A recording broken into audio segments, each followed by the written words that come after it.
जी बिल्कुल ऐसा है कि एशिया कप का आज सबसे बड़ा टाकरा है जो होने जा रहा है। पाकिस्तान अपने रवायती हरीफ इंडिया के खिलाफ आज मैच है जो खेलेगा।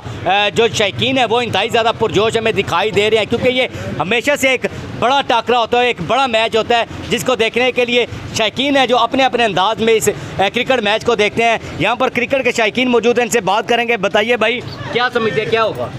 आज तो बहुत बड़ा मैच है और ऊपर से हमारे लिए ये बेनिफिट है कि हड़ताल भी है, जल्द में आराम सुकून से मैच देखेंगे।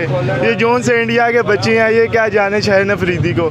ओ बच्चों, थोड़ी सी गेम बनाओ। ये जो रोहित शर्मा कहता है जी हम बनेंगे कोच पाकिस्तान के, बच्चे पहले ये तू खेल तो ले शहीन को, फिर बात करेंगे तेरे से हम हैं। जो सा तुमने मिस्टर 360 बुलाया हुआ है उससे के रहू को तो टच करके बताए, फिर हम बात करेंगे तुम्हारे से। और कोहली तूने तो कप के रिकॉर्ड बनाए थे, हमारा बाबर आज है उसने सब कुछ तेरा तोड़ दिया, तू उससे मुकाबला करेगा। अब हम तो यही चाहते हैं, ठीक है इंडिया तो गया, ठीक है पाकिस्तान एशिया कप जीत जाएगा आराम से। बिल्कुल पाकिस्तान एशिया कप जीत जाएगा, क्योंकि आज एक बड़ा टाकरा होने जा रहा है। पाकिस्तान और इंडिया का एक मैच है जिसको दुनिया भर में लोग देखने के लिए बेकरार होते हैं। आज जेलम के शौकीन भी हैं जो वो भी इस क्रिकेट मैच को अपने अंदाज में देखेंगे। बड़ी बड़ी कहीं स्क्रीन्स लगा कर देखा जाएगा, लोग घरों में बैठकर इस मैच को देखेंगे। और इनका कहना है कि बाबर आजम और शहीन शाह अफरीदी और हारिस रऊफ है जो इस मैच में बेहतरीन कारकर्दगी दिखाएंगे और इंडिया को इस मैच में हमने दूर चढ़ानी है। जी।